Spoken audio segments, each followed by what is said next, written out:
ஒரு ஊரில் ஒரு ராஜா இருந்தார். அந்த ராஜாவுக்கு ஒரு மந்திரி. ராஜா ரொம்ப நியாயமானவர், நேர்மையானவர், கண்டிப்பானவர். தப்பு செய்கிறது யாராக இருந்தாலும் தண்டனை கொடுப்பார். வேண்டியவங்களுக்கு ஒரு நியாயம், வேண்டாதவங்களுக்கு ஒரு நியாயங்கிறதெல்லாம் அவர்கிட்ட கிடையாது. ஒரு சமயம் அரசவையில் அந்த அமைச்சரே விதிமுறைகளுக்கு புறம்பாக ஏதோ நடந்துக்கிட்டு இருக்கார். மன்னருக்கு கோபம் வந்துட்டுது. உடனே அந்த அமைச்சரை கிட்டத்தில் கூப்பிட்டு அவர் கன்னத்தில் ஓங்கி ஒரு அறை கொடுத்துட்டாராம். உடனே அந்த அமைச்சர் என்ன பண்ணார் தெரியுமா? நேராக போனார். அங்கே நின்றுக்கிட்டு இருந்த இன்னொருத்தர் கன்னத்தில் ஓங்கி அரைஞ்சார். அறை வாங்கினவர் திகைச்சு போயிட்டார். இவர் ஏன் நம்மளை அரைகிறார் அப்படின்னு யோசனை பண்ணார். மன்னரும் திகைச்சு போயிட்டார். நாம் இவரை அரைஞ்சா அதுக்காக இவர் போய் இன்னொருத்தரை அரையணுமா அப்படின்னு யோசனை பண்ணார். இவருக்கு என்ன பைத்தியமானு கூட நினைக்க ஆரம்பிச்சிட்டார். ஆனால் என்ன ஆச்சுன்னா, அப்புறம் அமைச்சர் அவர் கவனிச்சிக்கிட்டு இருந்தாரா, அவர் இன்னொருத்தரை அரைஞ்சார் இல்லையா, அந்த அறை வாங்கின ஆசாமியை பார்த்து கத்திக்கிட்டு இருந்தார். யார்? அமைச்சர். ஏன்பா என்கிட்ட அறையை வாங்கிக்கிட்டு இப்படி விவரம் இல்லாமல் நின்றுட்டு இருக்கிறியே, நான் உனக்கு கொடுத்ததை நீ வேறு யாருக்கிட்டையாவது கொடுத்துரு அப்படின்னார். உடனே அந்த ஆள் பார்த்தான். தனக்கு அடுத்தபடியாக நின்றுக்கிட்டு இருந்தவனை ஓங்கி ஒரு அறை அரைஞ்சான். அவன் கன்னத்தை தடவிட்டே யோசனை பண்ணான். இது ஏதோ புரிஞ்சுக்கிட்ட மாதிரி அடுத்தாப்பில் நின்றுக்கிட்டு இருந்தவனை அரைஞ்சான். இப்படி இந்த அறை மாறி மாறி போய்கிட்டே இருக்குது. ஊர் பூரா பிரயாணம் பண்ண ஆரம்பிச்சுட்டுது. அன்றைக்கி ராத்திரி அந்த ராஜா படுக்கிறதுக்காக போனார். அந்த நேரம் பார்த்து அவர் கன்னத்தில் பலார்னு ஒரு அறை விழுந்தது. நம்மளே அரையிறது யார் அப்படின்னு அதிர்ச்சியோட மன்னர் திரும்பி பார்க்குறாரு. அரைஞ்சது அவரோட மனைவி. என்னாச்சு உனக்குன்னு கத்துனார் ராஜா. உங்களுக்கு தெரியாதா, ஊர் பூரா ஒருத்தர் மாற்றி ஒருத்தர் மூலமாக இந்த அறை பிரயாணம் பண்ணிட்டு வருது அப்படின்னாங்க அந்த அம்மா. அப்படின்னா ஆரம்பித்த இடத்துக்கே வந்துட்டுதா அப்படின்னாராம் மன்னர். என்ன சொல்கிறீங்கன்னு கேட்டிருக்காங்க. இவர் விவரத்தை சொன்னாராம். அப்படின்னா நீங்கள் ஆரம்பித்து வச்ச இந்த விளையாட்டை நான் முடிச்சு வச்சுட்டேன் அப்படின்னாங்களாம் அந்த அம்மா. மறுநாள் காலை மறுபடியும் அரசவை கூடிச்சு அந்த அமைச்சர் மன்னரை பார்த்து கேட்டார். என்ன மகாராஜா, என்கிட்ட கொடுத்ததை திருப்பி வாங்கிட்டீங்களா அப்படின்னாராம். இப்படி நடக்கும்னு நான் எதிர்பார்க்கவே இல்லைன்னார் மன்னர். ஆனால் நான் எதிர்பார்த்தேன். அது எங்கே போயிட போகுது, ஊர் பூரா சுற்றி கடைசியில் உங்ககிட்ட தான் சேரும் அப்படிங்கிறது எனக்கு தெரியும் அப்படின்னாராம் அமைச்சர். இந்த கதை வேடிக்கையாக இருந்தால் கூட இதில் உள்ள கருத்து முக்கியமானது. இந்த உலகத்தில் பல கருத்துக்கள் இப்படி தான் மாறி மாறி சுற்றி வந்துக்கிட்டே இருக்குது. நம்மளும் ஒருத்தன் தன்னுடைய நண்பன் ஒருத்தனை கடத்தெருவில் பார்த்தான். உடனே ஓடி போய் பலார்னு ஒரு அறை கொடுத்தானா. அவன் கன்னத்தை தடவிட்டு ஏன்டா என்னை அரைஞ்சேன்னு கேட்டிருக்கான். நீ ஏன்டா என்னை முட்டாள்னு என் மனைவிட்ட போய் சொன்னேன் அப்படின்ட்டுருக்கான் அவன். உன்னை ஒரு முட்டாள்னு சொன்னதுக்காகவா நீ என்னை அரைஞ்ச அப்படின்னு கேட்டிருக்கான் இவன். டேய், நான் அதுக்காக அறையலப்பா, அது ஒரு பெரிய ரகசியம். நான் முட்டாளுங்கிறது அந்த ரகசியத்தை நீ ஏன் எங்கள் வீட்டில் போய் சொன்னேன், அதுக்காக தான் அரைஞ்சேன் அப்படின்னு நானும் அவன். பக்தின்னு சொல்கிறோம் இல்லையா, அது 3 வகைப்படும் அப்படிங்கிறார் ஒரு பெரியவர். அது என்ன 3 வகைன்னா, தெய்வ பக்தி, அடியார்கள் பக்தி, குரு பக்தி. அடியார் பக்தியை விட தெய்வ பக்தியை விட குரு பக்தி தான் ரொம்பவும் சிறந்ததுங்கிறார் அவர். தெய்வத்துக்கிட்ட செஞ்ச பாவம் குருநாதர்கிட்ட தீர்ந்துருமா. குருநாதர்கிட்ட செஞ்ச பாவம் தெய்வத்துக்கிட்ட போனாலும் தீராதான். இப்படி பெரியவங்கள்லாம் சொல்லி வச்சுருக்கிறாங்க. ஒரு காடு, அங்கே அயோத தௌமியர் அப்படின்னு ஒரு தபோதனர். அவர் பல மாணவர்களை ஒன்றா சேர்த்து ஒரு குருகுலம் நடத்திக்கிட்டு இருக்கிறார். பல தரப்பட்டவங்க, பல திறப்பட்டவங்க மாணவர்கள் அதில் சேர்ந்து படிச்சுக்கிட்டு இருக்கிறாங்க. பாஞ்சால ராஜகுமாரன் ஒருத்தனும் அந்த குருகுலத்தில் சேர்ந்து படிச்சுக்கிட்டு இருக்கிறான். அவன் பேர் ஆருணி. பெரிய இடத்து புள்ள, இருந்தாலும் படுப்பில் ரொம்ப கெட்டிக்காரனாக இருந்தான். அவன் தான் அங்கே முதல் மாணவன். ஒரு நாள் குருநாதர் அந்த அரசகுமாரனை கூப்பிட்டார். நம்ம குருகுலத்துக்கு சொந்தமான வயலில் தண்ணீர் பெருகி வெள்ளம் பயிரை அழிக்குதான். அதனால் நீ போய் மடையை அடைச்சிட்டு வந்துரு அப்படின்னார். அந்த அரசகுமாரன் உடனே புறப்பட்டான். குருநாதர் சொல்லிட்டார்ல, உடனே புறப்பட்டான். நான் பெரிய இடத்து பிள்ளையாச்சே, ராஜகுமாரனாச்சே, ரொம்ப செல்வாக்கூட வளர்ந்தவனாச்சே, நான் போய் வயலில் இறங்கி வேலை செய்கிறதா அப்படின்னுலாம் அவன் நினைக்கல. குருநாதர் கட்டளையை நிறைவேற்ற வேண்டியது நம்ம கடமை அப்படின்னு நினச்சான். உடனே ஒரு மண்வெட்டியை தூக்கி தோளில் வச்சுக்கிட்டு புறப்பட்டு போயிட்டான். வயலுக்கு போனான். பார்த்தான், தண்ணி கரையை உடச்சிக்கிட்டு வயலுக்குள்ளே ஏகமாக பாஞ்சிக்கிட்டு இருக்குது. இவன் மண்வெட்டியால் களிமண்ணை புல்லோடு சேர்த்து புல் பற்ற மாதிரி வெட்டி வெட்டி போட்டான். இருந்தாலும் மடையை அடைக்க முடியல. தண்ணி அதை மீறி வந்துக்கிட்டே இருக்குது. தண்ணி வேகமாக வயலுக்குள்ளே போய்கிட்டே இருக்குது. போடுற பத்தையெல்லாம் கரைஞ்சி கரைஞ்சி போயிட்டுருக்கு. இருந்தாலும் இவன் தன்னுடைய முயற்சியை கைவிடலை. வெட்டி வெட்டி போட்டுக்கிட்டே இருக்கிறான். காலையில் அங்கே போனவன் சாயந்தரம் வரைக்கும் இப்படி செஞ்சுக்கிட்டு இருக்கிறான். உடம்பும் மனசும் ரொம்பவும் சோர்ந்து போச்சு. இருந்தாலும் குருநாதர் இட்ட கட்டளையை நிறைவேற்றாமல் இருக்கிறோமேங்கிற ஒரு குறை அவனுக்கு இருக்குது. குரு கட்டளையை நிறைவேற்றாத நான் வந்து இன்னமும் இருக்கணுமா அப்படின்னு யோசனை பண்ண ஆரம்பிச்சிட்டான். என்ன செய்யலாம்னு பார்த்தான். நம்ம குருநாதர் இட்ட பணிக்காக இந்த உடம்பையே தியாகம் பண்ணலாம் அப்படின்னு முடிவு பண்ணான். தண்ணி பாயுதில் அதுக்கு குறுக்க விழுந்து அப்படியே மடையை அடைச்சிக்கிட்டு அப்படியே படுத்துட்டான். இது மற்றவங்களுக்கு தெரியாது. அன்னைக்கு ராத்திரி ஒரு விளக்கு முன்னாடி உட்காந்து குருநாதர் பிள்ளைங்களுக்கு பாடம் சொல்லி கொடுத்துக்கிட்டு இருக்கிறார். வரிசையில் இருக்கக்கூடிய ராஜகுமாரனை காணலை. நம்ம ஆருணி எங்கே போனா அப்படின்னு சொல்லி மற்ற மாணவர்களை விசாரித்தார். இப்போ அவங்க சொன்னாங்க, சுவாமி அவன் காலையில் வயலுக்கு வந்து மடையை அடைக்கிறதுக்காக போனான், நீங்கள் தான் போக சொன்னீங்க, இன்னும் திரும்பி வரல அப்படின்னு அவர் பையன். குருநாதர் உடனே ஒரு தீவெட்டி எடுத்துக்கிட்டு மாணவர்களை அழைச்சிக்கிட்டு வயலுக்கு போனார். அங்கே போய் பார்த்தா ஆளை காணும். ஆருணி ஆருணின்னு சொல்லி சத்தம் போட்டு கூப்பிட்டு பார்க்குறார். நான் இங்கே இருக்கேன் குருநாதா அப்படின்னு காலுக்கு அடியிலேருந்து ஒரு சத்தம் வருது. குனிஞ்சு பார்த்தா அவன் மடையில் படுத்துருக்குறான். என்னப்பா இதுன்னார். காலையிலேருந்து இந்த மடையை அடைச்சி பார்த்தேன் சுவாமி, முடியல, அதனால் இப்படி குறுக்க படுத்துட்டேன். என்னை தாண்டறதுக்கு பயந்து போய் தண்ணியே தேங்கி நின்றுட்டுது அப்படின்னா.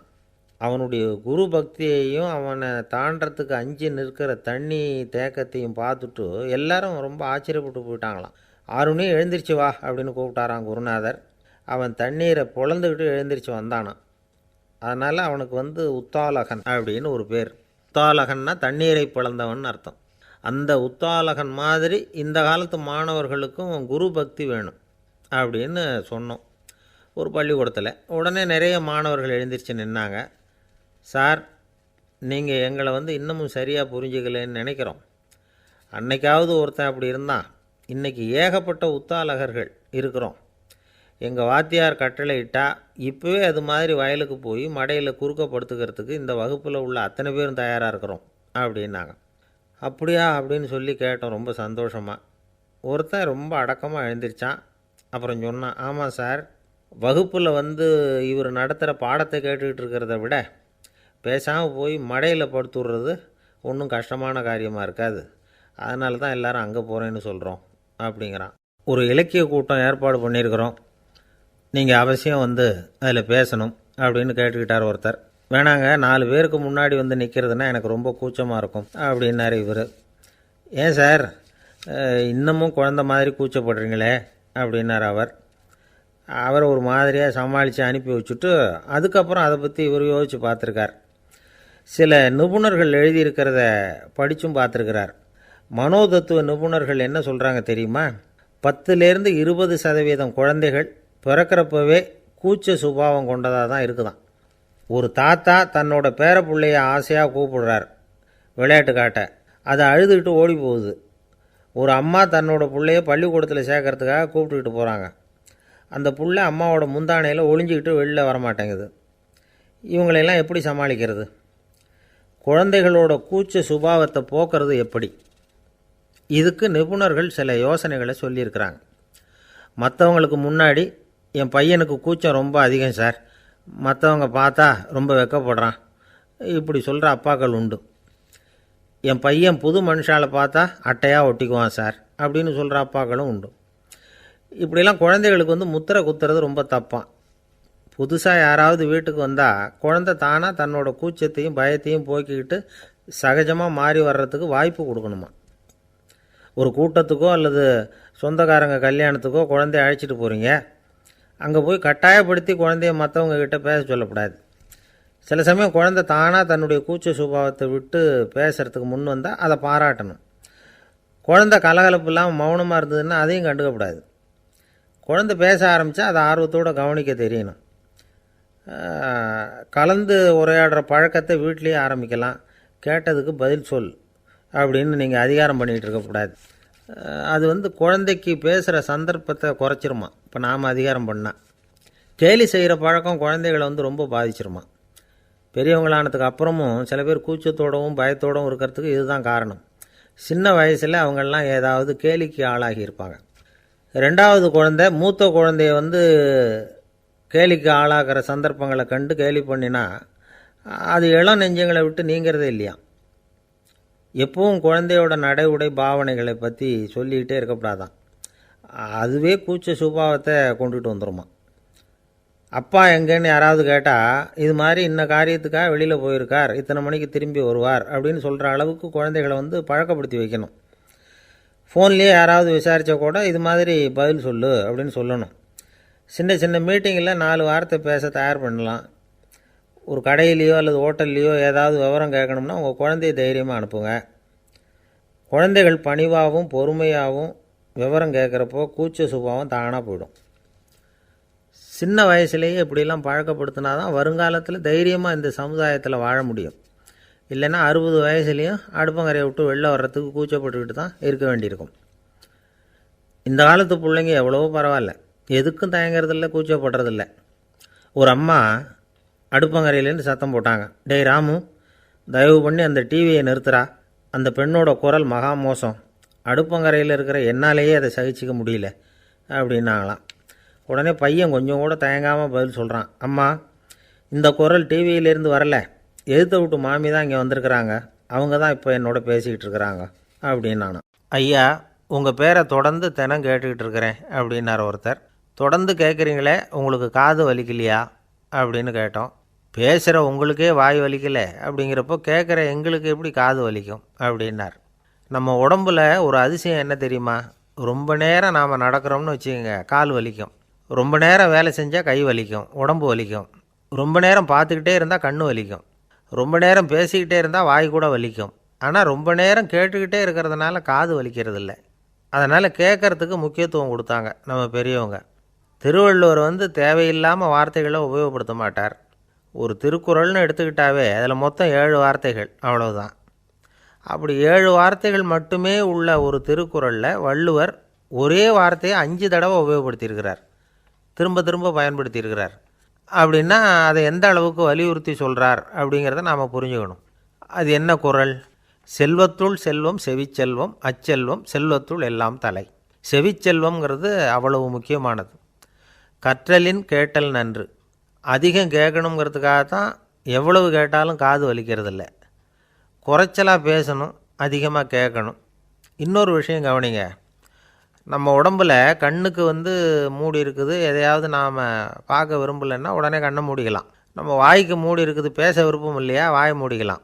மூக்குக்கு கூட மூடிக்கிற வசதி இருக்குது, எதையாவது முகர விருப்பம் இல்லையா, மூச்சை அடக்கிக்கலாம். ஆனால் பாருங்கள், காதுக்கு மூடி கிடையாது, அதை கையால் தான் மூட முடியும். யார் என்ன சொன்னாலும் அது நல்லதோ கெட்டதோ காதில் விழுந்துக்கிட்டு தான் இருக்கும். அறிவு தான் நல்ல விஷயங்களை எடுத்துக்கிட்டு கெட்ட விஷயங்களை விட்டுடணும்.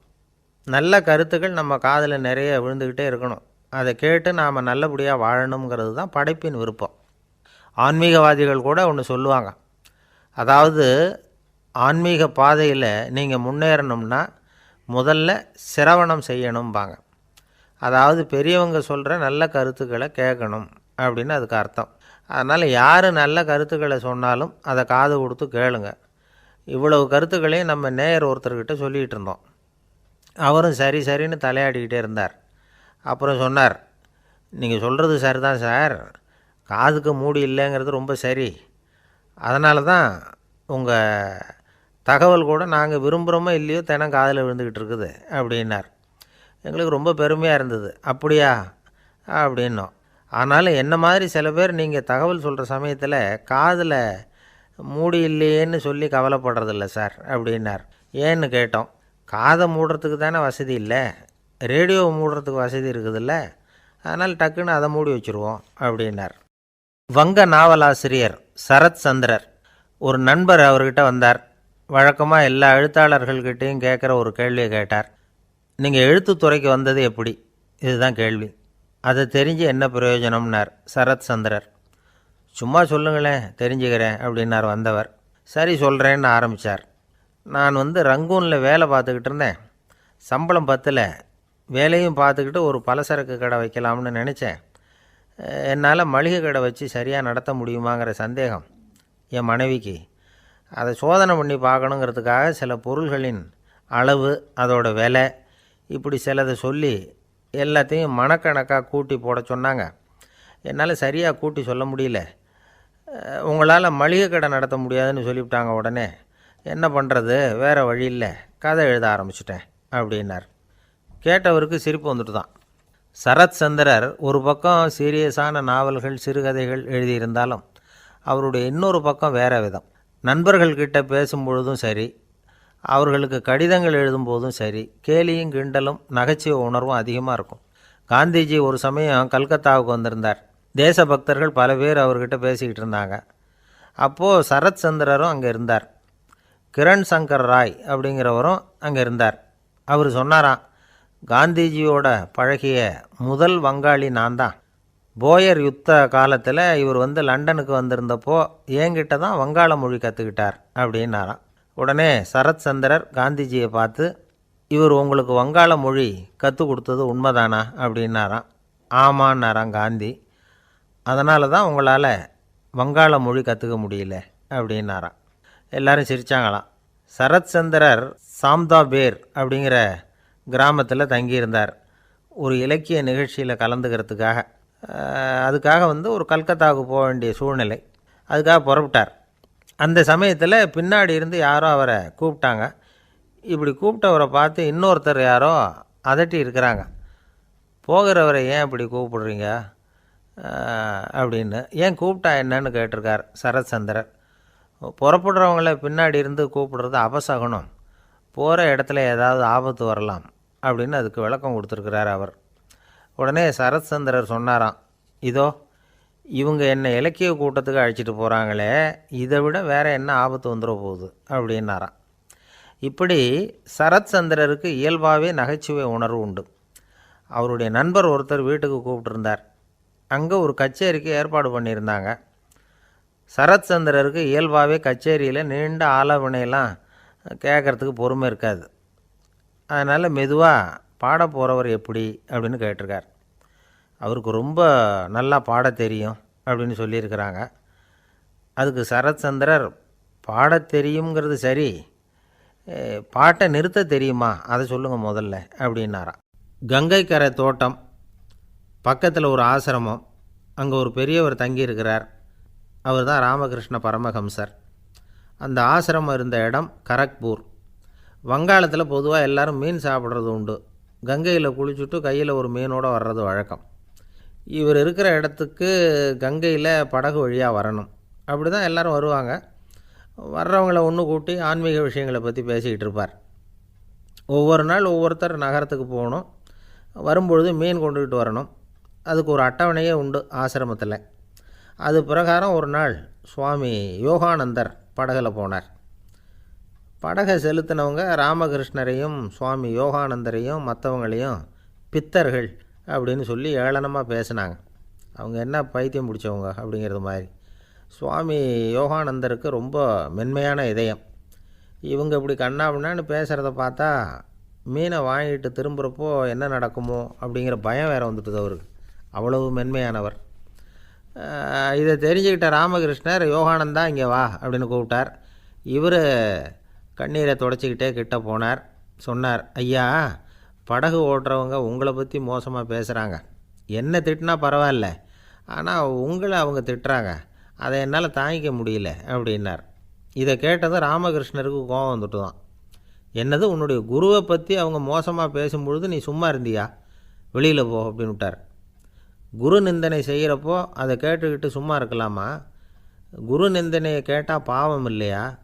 என்னை தூற்றும்போது அவங்க பாவம் செய்கிறாங்க, அதை கேட்டுக்கிட்டு நீ சும்மா இருந்தால் நீயும் பாவம் செய்கிற அப்படின்னாராம். அடுத்த நாள் சுவாமி நிரஞ்சனானந்தர் போக வேண்டிய நாள்.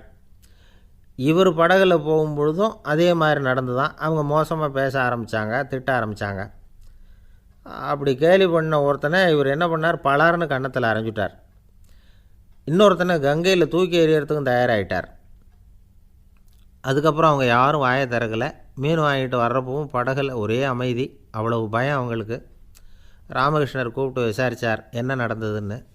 இவர் சொன்னார், அவர் யோகானந்தா போகும்பொழுது என்ன நடந்ததோ அப்படியே தான் இப்போவும் நடந்தது.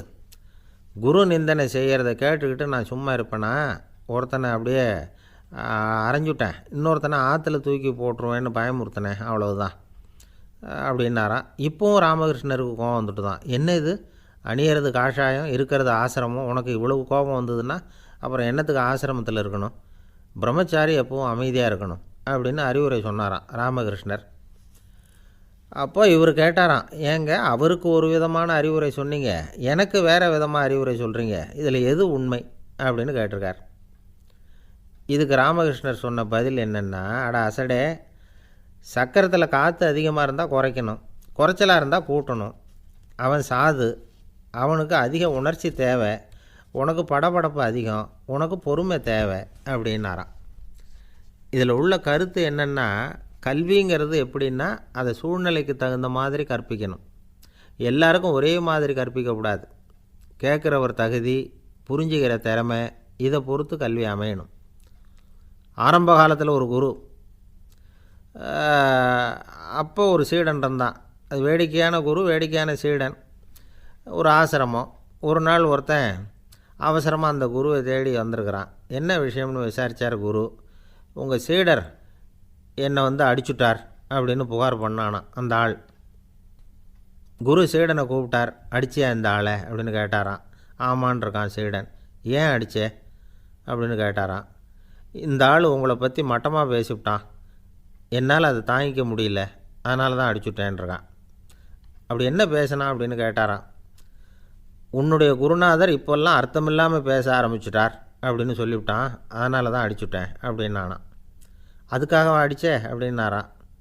நான் அதுக்காக அடிக்கலை குருவே, இப்போல்லாம் நீங்கள் அர்த்தம் இல்லாமல் பேசுகிறதாக அவன் சொல்கிறான், அப்படின்னா இதுவரைக்கும் நீங்கள் அர்த்தத்தோடு பேசினதாகத்தானே அர்த்தம், அது தப்பு தானே, அதனால தான் அடித்தேன் அப்படின்னானா. ஒரு பெரியவர் உட்கார்ந்துருக்கிறார். அவரை சுற்றி அவருடைய தோழர்கள் உட்காந்துருக்கிறாங்க. ஏதோ ஒரு முக்கியமான செய்தியை அவர் அவங்களுக்கு சொல்லிகிட்டு இருக்கிறார். அவங்களும் ஆர்வமாக கேட்டுக்கிட்டு இருக்கிறாங்க.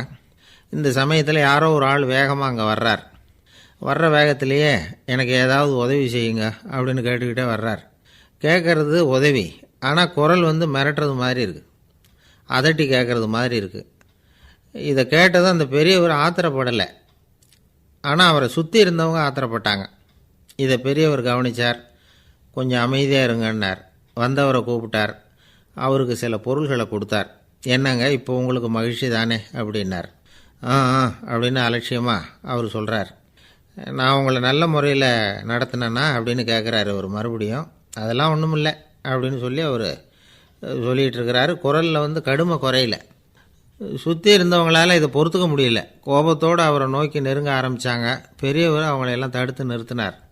வந்தவரை வாங்க என்னோட அப்படின்னு சொல்லி அழைச்சிட்டு போனார். வீட்டுக்கு போனார்.